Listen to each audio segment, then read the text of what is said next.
quero, neste momento, compartilhar com você a palavra de Deus que está aqui no Evangelho de Jesus, segundo João, no capítulo 14, João capítulo 14, e eu queria convidar você a abrir a sua Bíblia, se você está com uma Bíblia perto de você, você abrir a palavra de Deus nesse texto das Escrituras, João capítulo 14, é um texto que eu gosto muito particularmente, é um texto que fala muito ao meu coração, João capítulo 14, eu não vou ler o texto todo de uma vez, então à medida que eu for compartilhando a mensagem de Deus com você, você vai lendo comigo, aí eu vou citando o versículo e você vai acompanhando comigo, tá bom? Mais uma vez eu quero fazer um pedido para que você compartilhe esta transmissão, que você está participando deste culto, com outras pessoas, com seus amigos, com seus contatos aí das suas redes sociais, tá bom? Faça isso, compartilhe, para que essa palavra, que não é a minha palavra, mas é a palavra de Deus, ela possa alcançar muitas e muitas outras pessoas, assim como ela está te alcançando e te abençoando agora. Então deixa Deus usar a tua vida, deixa Deus usar você, deixa Deus usar a sua rede social, usar essa plataforma que você está usando. Vamos lembrar que Jesus usou o jumentinho de alguém, Jesus usou os peixes e os pães de alguém para abençoar outras vidas. Então deixa Deus usar o que você tem na tua mão aí. Se é essa rede social, compartilha com mais pessoas, tá bom? Eu sempre gosto de dizer que Deus faz algumas coisas incríveis, né, e maravilhosas, e uma dessas coisas que Deus faz no culto é como que Deus, Ele direciona os irmãos que selecionam as músicas aqui. Eu não combino nada com eles, mas sempre tem a ver com aquilo que eu vou pregar. A Márcia acho que escolheu aí, dirigida por Deus, duas canções que falam, que estão alinhadas com a mensagem que Deus acabou de colocar no meu coração, que está aqui em João 14, e eu queria compartilhar com você, para que você entenda o que estava acontecendo aqui, nesse dia em que Jesus deixou essa palavra para os seus discípulos. Jesus estava fazendo uma espécie de discurso de despedida. Jesus estava dando as últimas orientações, momentos antes dele ser traído por Judas, crucificado e morto naquela cruz, e então sepultado e ressuscitado ao terceiro dia. Eram as últimas palavras de Jesus. Jesus estava como que se despedindo, ou na sua despedida, dando aos seus amigos, aos seus discípulos, as últimas orientações. Nos parece que os discípulos não estavam entendendo muito bem o que ia acontecer. Na verdade, os discípulos, eles foram pegos de surpresa, quando Judas apareceu com os guardas do templo, e Jesus então foi traído e aprisionado. Os discípulos não sabiam, não estavam tendo ideia do que ia acontecer, mas Jesus sabia bem o que ia acontecer. Então ele está dando as suas últimas palavras, e o Evangelho de João, ele é maravilhoso, porque a partir do capítulo 12, 13, até o capítulo 20, onde tem a crucificação de Jesus, são as últimas palavras de Jesus. Então é quase metade do Evangelho de João, é esse discurso imenso do Senhor, dando as últimas orientações. E Jesus sabia que com a sua crucificação, que com a sua morte, os discípulos iriam passar um momento difícil na vida deles. Jesus sabia que o que ele iria sofrer na cruz, e os discípulos vendo aquilo ali tudo, os discípulos vendo o Senhor morto, o Senhor crucificado, o Senhor traído, Jesus sabia que aquilo seria muito difícil para os discípulos. Jesus sabia que seria difícil para os discípulos sofrerem perseguição por causa da fé deles no Senhor. Então Jesus começa a prepará-los para a tristeza, para a dor, para o luto, para a frustração, para o medo que eles iriam sentir porque foi isso que eles sentiram quando Jesus morreu. A Bíblia diz que quando Jesus morreu, enquanto ele estava morto, naqueles 3 dias antes da sua ressurreição, a Bíblia diz que os discípulos estavam escondidos dentro de uma casa, trancafiados, chorando de medo. Então Jesus sabia o que eles iam passar. Então Jesus traz uma palavra de esperança, Jesus traz uma palavra de fé, Jesus traz uma palavra de consolação. E assim como aconteceu com os discípulos, Jesus, Ele sabe tudo o que vai acontecer com você, Ele sabe tudo da sua vida.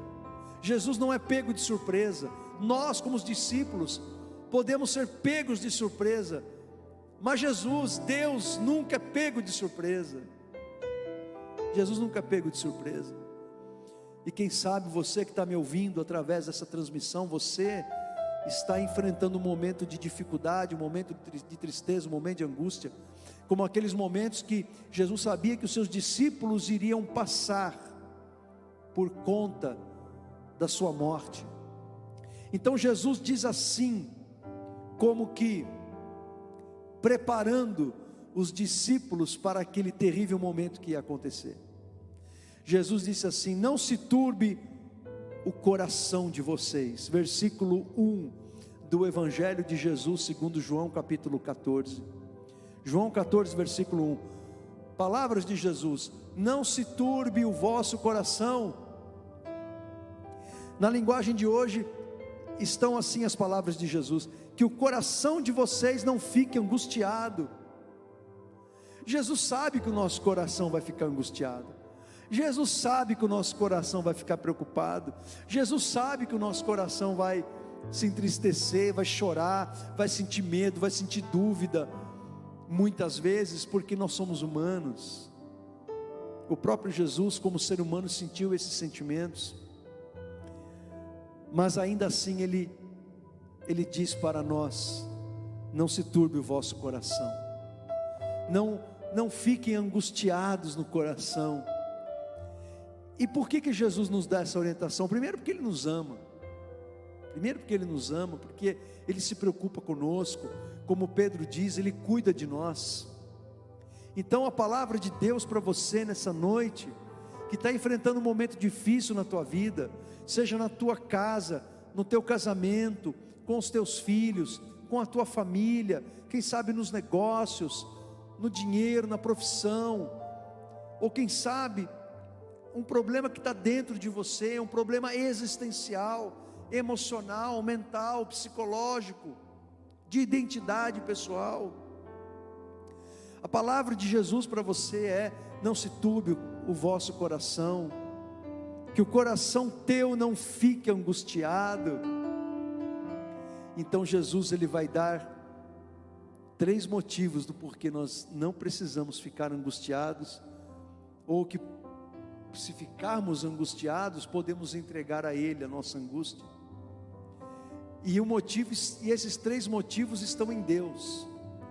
Esses 3 motivos do porquê não precisamos ser consumidos pela angústia, pela preocupação, pelo medo, pela dúvida.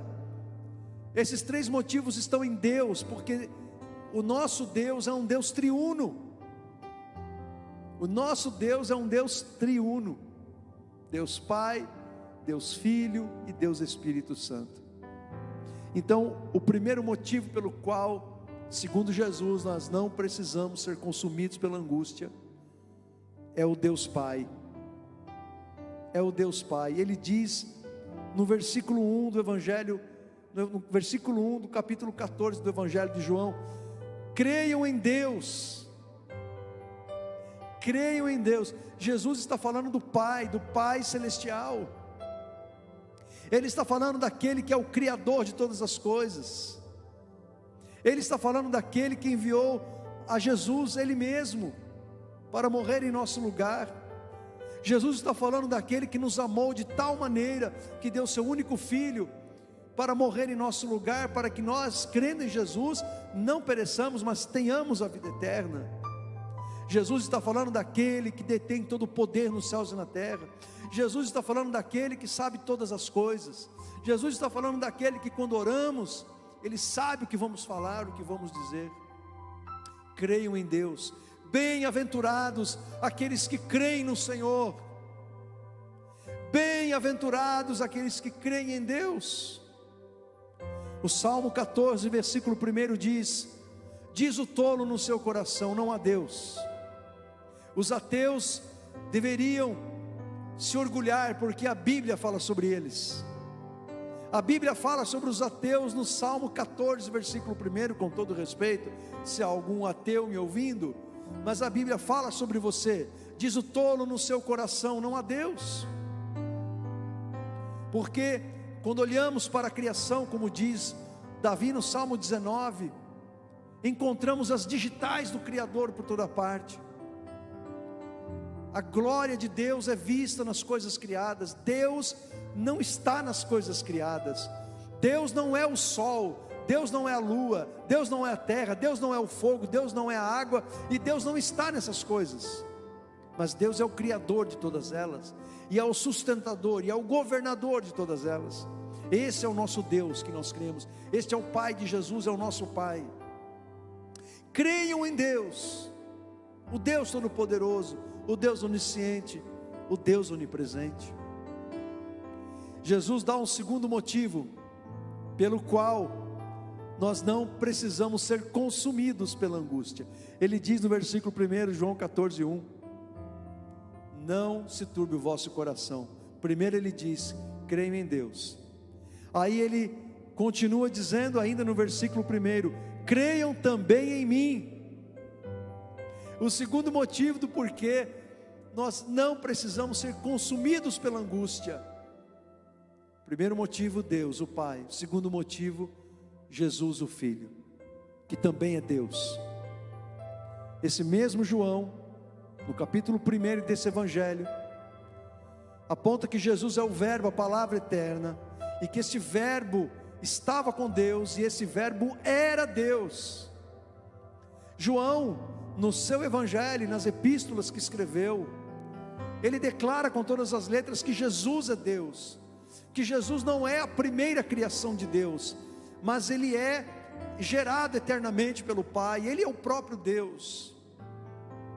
Ele é o Filho amado, enviado pelo Pai, que entregou a sua própria vida para morrer em nosso lugar.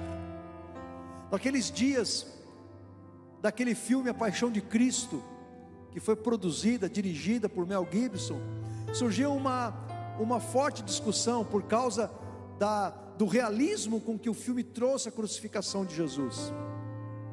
Então suscitou-se no mundo inteiro uma discussão: quem foi que matou Jesus? Porque os judeus, vendo aquela cena, aquelas cenas fortíssimas que encenavam a crucificação de Jesus, os judeus sentiram-se ofendidos e eles diziam: não fomos nós que matamos Jesus, então foram os romanos. Mas a Bíblia responde: não foram nem os romanos e nem os judeus que mataram a Jesus. A Bíblia diz que Jesus entregou-se a si mesmo. Pedro tentou defender Jesus enquanto ele estava sendo traído por Judas e aprisionado pelos guardas do templo. E Jesus disse: Pedro, por que você está sacando essa espada? Se eu quisesse, eu pediria para o meu pai, e o meu pai enviaria 12 legiões de anjos para me proteger. Então, Jesus, ele foi morto, crucificado e morto pelos nossos pecados, porque ele entregou-se a si mesmo. Ele entregou-se pelos nossos pecados. Jesus está dizendo: não se turbe o vosso coração, não sejam consumidos pela angústia, creiam em Deus, o Pai, creiam também em mim. Não precisamos ser consumidos pela angústia, porque o nosso Jesus, o nosso Salvador, o nosso Redentor, o nosso Resgatador, Ele detém todo o poder nos céus e na terra, e é esse Jesus a quem servimos. O nosso Jesus, Ele não está mais crucificado numa cruz, a cruz está vazia. Ele não está também mais naquele sepulcro em Jerusalém, o sepulcro está vazio, está lá para quem quiser visitar. Jesus, ele ressuscitou poderosamente pelo poder do Espírito, gloriosamente pelo poder do Espírito. Por 40 dias foi visto por centenas e centenas de irmãos, e após 40 dias da sua ressurreição, à vista de muitos irmãos, ele foi elevado aos céus, e foi recebido nas alturas, coroado, assentou-se à direita do Pai, um sinal de autoridade. Jesus exerce toda a autoridade, a segunda pessoa da Trindade divina, o nosso Salvador. Ele morreu pelos nossos pecados. Ele fala a respeito de si mesmo, no versículo 6, deste capítulo 14, do Evangelho de João. Ele disse: eu sou o caminho, a verdade e a vida, ninguém vai ao Pai se não for por mim. Jesus está dizendo: olha, não se turbe o vosso coração, não precisam ser consumidos pela angústia, porque Jesus está dizendo: eu sou o caminho. Então veja que vivemos num mundo de dúvidas, de incertezas, um mundo, como se diz, volátil, fluido, em que nada é nada e que tudo é nada. Então Jesus vem para nos trazer uma certeza: Ele é o caminho. Ele não está dizendo que Ele é um dos caminhos, com todo respeito a quem tem essas crenças, mas Jesus, Ele não está dizendo que Ele é um caminho junto com Buda, um caminho junto com Maomé, um caminho junto com Isabel, um caminho junto com Maria, um caminho junto com José, um caminho junto com o Papa. Jesus está dizendo: eu sou o caminho, não há outro, único caminho, não há outro. Ele disse: eu sou a verdade. Não existe espiritualmente falando, não existe muitas verdades. O cristianismo, ele não detém parte da verdade, e outras religiões, outras partes da verdade, como se a gente juntasse os quebra-cabeças de todas as fés que existem no mundo, de todas as crenças que existem no mundo. Jesus, ele está fechando questão quanto a isso. Não é eu que estou dizendo, é o próprio Senhor que disse: eu sou a verdade. Jesus não disse: eu sou uma parcela da verdade, eu sou uma parte da verdade, eu sou uma partícula da verdade. Jesus disse nada disso. Ele disse: eu sou a verdade. Por isso que Paulo diz que em Jesus estão escondidas todas as fontes, todas as riquezas da sabedoria e do conhecimento. João diz que Jesus, ele participou da criação, todas as coisas foram criadas por meio dele. Ele é o Criador junto com o Pai. Ele é a verdade. Ele é a verdade que nos liberta da mentira, do engano, da cegueira espiritual, que o diabo coloca muita gente nesse caminho do engano. Jesus disse que Ele veio para roubar, matar e destruir, o inimigo, o diabo. Mas Jesus, Ele veio para nos dar vida e vida com abundância. João capítulo 10, versículo 10. E Jesus continua. Ele não diz que Ele é apenas o caminho, a verdade, Ele também é a vida. Jesus é a vida, Ele é a fonte da vida. Por isso que quem bebe da sua água e come do seu pão, como Ele mesmo disse, não terá mais fome e sede, porque Jesus é suficiente. Jesus está dizendo em João capítulo 14, que nós não precisamos ser consumidos pela angústia, porque Ele é o caminho, a verdade e a vida.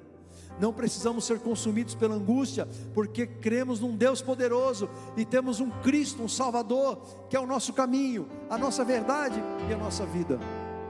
Mas Ele não para por aí, porque lá no versículo 16, Jesus fará menção à terceira pessoa da Trindade divina.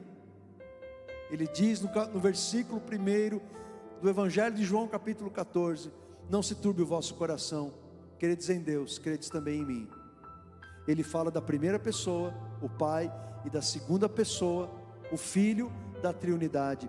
E agora ele vai falar da terceira pessoa no versículo 16. E ele disse assim: eu pedirei ao Pai e ele lhes dará outro consolador, a fim de que esteja com vocês para sempre. É o Espírito da verdade, que o mundo não pode receber, porque não o vê nem o conhece. Vocês o conhecem, porque ele habita com vocês e estará em vocês. Jesus, ele fala no tempo futuro, porque aquilo não tinha acontecido ainda, mas agora em relação a nós está no passado, porque já aconteceu. Jesus, após ter ido ao Pai, passados alguns dias, 10 dias depois da sua ascensão, Jesus, ele prometeu e enviou o Espírito Santo para todos aqueles que creem nele. Jesus disse: eu pedirei ao Pai e ele lhes dará outro consolador. Outro consolador. O que Jesus estava querendo dizer com isso? Que enquanto Jesus estava ali com os discípulos, Jesus era o legítimo representante de Deus, como o próprio Deus ali no meio dos discípulos. Mas chegaria um momento que Jesus, ele seria morto, crucificado, ressuscitado e ascendido aos céus. Jesus ia voltar para o Pai. Então quando ele fala: eu vou enviar para vocês outro consolador, essa palavra outro, lá no original grego, significa um outro da mesma espécie, um outro da mesma natureza. Jesus está dizendo: eu vou, mas eu enviarei alguém como se fosse eu mesmo. Não que Jesus é o Espírito Santo, nem que o Espírito Santo seja Jesus, mas Pai, Filho e Espírito Santo é um mesmo Deus, é um Deus só, em 3 pessoas. Não queira entender isso, por favor, porque a triunidade divina não é para você entender, é para você crer. Porque nós somos, nós os humanos, os falhos, os imperfeitos, os limitados, descrevendo a revelação bíblica da triunidade, que está muito longe da nossa compreensão, da nossa razão humana. É por isso que tem muita gente que diz que Pai, Filho e Espírito Santo, que Jesus é o Pai e o Pai é Jesus, porque as pessoas fazem uma confusão, porque a nossa mente humana não consegue compreender o fato que a triunidade é uma realidade, é uma revelação expressa pela Bíblia, e cabe a nós apenas crer e não tentar explicar. O fato é que Jesus enviou o Espírito Santo, e o Espírito Santo habita na vida de todo aquele que crê, e Jesus chama o Espírito Santo de Consolador, e não somente o Consolador, mas outro Consolador. Sabe o que significa isso? Significa que enquanto Jesus estava com os discípulos, naqueles dias, há mais de 2000 anos atrás, Jesus, a presença de Jesus, trazia consolação aos discípulos. A presença física de Jesus trazia aos discípulos consolação, conforto, segurança, paz. E aí Jesus chega e fala: eu vou embora, mas eu vou enviar outro consolador. Agora, Jesus não pode estar conosco fisicamente, mas Ele está conosco espiritualmente, através da presença do Espírito Santo que está em nós. Pedro não está mais aqui, João não está mais aqui, Mateus não está mais aqui, André, Felipe não estão mais aqui, os 12 apóstolos não estão mais aqui, nós agora estamos aqui. Jesus fisicamente não está aqui, mas Ele está aqui e em nós pelo Espírito Santo. E sabe o que isso significa? Que aquela mesma consolação, aquele mesmo conforto, aquela mesma segurança que os discípulos sentiam quando Jesus estava ali fisicamente com eles, nós cristãos do século 21 sentimos essa mesma consolação, esse mesmo conforto, essa mesma segurança, porque Jesus está em nós pelo Espírito Santo dele, que nos foi dado por Ele mesmo. Isso não é maravilhoso? A Bíblia nos ensina que o Espírito Santo nos consola, como Jesus prometeu. O Espírito Santo fala com a gente, o Espírito Santo nos dirige. Paulo diz em Romanos 8 que o Espírito Santo, ele nos assiste, ele nos ajuda nas nossas fraquezas. Jesus diz aqui em João 14 que esse Espírito Santo que Ele ia enviar iria habitar em nós, como Ele tem habitado em nós. Jesus prometeu que esse Espírito Santo iria nos guiar em toda a verdade que é o próprio Jesus e que é a palavra de Deus. É por isso que quando você ouve a palavra de Deus, você sente um fogo arder dentro do teu peito. Quando você ouve a palavra de Deus, você sente algo arder dentro do teu coração. Sabe o que faz arder o teu coração quando você ouve a palavra de Deus? É o Espírito Santo. E eu não estou falando de algo meramente emocional, eu estou falando de uma experiência espiritual que você está tendo agora aí dentro da tua casa. E não somente isso, esse Espírito Santo que faz o nosso coração arder quando ouvimos a palavra, esse mesmo Espírito faz a gente compreender a palavra, entender a mensagem de Deus, porque a mensagem de Deus é espiritual, e nós só podemos entender a mensagem de Deus que é espiritual, espiritualmente. E essa capacidade, ela nos é dada pelo Espírito Santo que nos foi dado. Então agora você entende por que Jesus disse: não se turbe o vosso coração. Você agora consegue entender porque Jesus disse que o coração de vocês não fique angustiado, que o teu coração não fique angustiado. Agora você consegue entender por quê? Você pode até ficar angustiado, mas você não precisa ser consumido pela angústia do teu coração. Primeiro porque você é convidado a crer em Deus, o Pai, o Criador, o Todo-Poderoso, que enviou Jesus por amor a nós. Você não precisa ser consumido pela angústia, porque Jesus disse: creiam também em mim, em Jesus, o bom pastor, o bispo da nossa alma, o nosso pastor, o nosso redentor, o nosso maravilhoso conselheiro, o nosso príncipe da paz, aquele que voltará para nos buscar em glória. Não precisa ser consumido pela angústia do seu coração, porque Ele enviou o Espírito Santo que nos consola, que nos fortalece, que traz a presença viva e real de Jesus sobre nós, que nos faz vencer o pecado, as tentações, o mundo, que nos dá força nos dias difíceis, e que compartilha conosco das nossas alegrias, quando somos vitoriosos nas nossas conquistas. Por tudo isso, que o seu coração não seja consumido pela angústia, que você entregue as suas preocupações a Deus, como disse o apóstolo Pedro, porque Ele cuida de você. Eu quero nesse momento fazer uma oração, e quero pedir e convidar você a fechar os teus olhos. Quero pedir e convidar você a fechar os olhos onde você está, se é possível, e abrir o teu coração. Eu quero orar por você que está sentindo uma angústia muito grande, muito forte dentro de você. Quero orar por você que está sendo consumido por uma preocupação muito grande. Como disse no começo, talvez uma preocupação na família, na saúde, nas finanças, na vida espiritual, no relacionamento, um problema existencial, emocional, mental, não sei. O que está atormentando você? A palavra de Deus para você nessa noite é: não se turbe o vosso coração, que o teu coração não fique angustiado, porque o Deus a quem você serve é um Deus sem igual, é o Pai, o Filho e o Espírito Santo, um Deus poderoso, o único Deus que se manifestou a nós nessas três pessoas: o Pai, o Filho e o Espírito Santo. É Ele, esse Deus que nos ajuda a vencer a cada dia. Senhor nosso Deus, nosso amado e bendito Pai, eu quero nesse momento, meu Deus, orar, interceder por todas aquelas pessoas que nesse momento colocam as suas vidas diante de Ti em oração.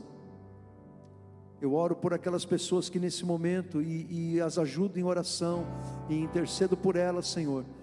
Aquelas pessoas que estão colocando diante do Senhor as suas lutas, as suas tribulações, as suas angústias, as suas dores, os seus dilemas. Pai querido, em nome de Jesus, que o Teu Espírito Santo Consolador venha de encontro a essas pessoas, para trazer paz, para lançar luz, para levar conforto, fortalecimento, para que o Senhor toque na vida dessas pessoas e envie o Teu livramento, o teu escape, a cura, a libertação, a provisão, a restauração, tudo aquilo que for necessário para que essa pessoa veja a tua glória no teu agir na vida dela, Senhor. Que as obras do inferno, do diabo, sejam agora desfeitas, desmascaradas, destruídas em nome de Jesus. Que o Senhor Deus, o Todo-Poderoso, venha, meu Deus, manifestar a tua glória, manifestar o seu poder nesta vida, neste coração, em nome de Jesus, Pai. E eu oro para que a tua paz, que é derramada em nossos corações pelo Espírito Santo, que graciosamente nos foi dado, não por merecimento nosso, mas graciosamente, que esta tua paz, Senhor, inunde os corações, inunde os lares, as famílias, Senhor, em nome de Jesus, em nome de Jesus.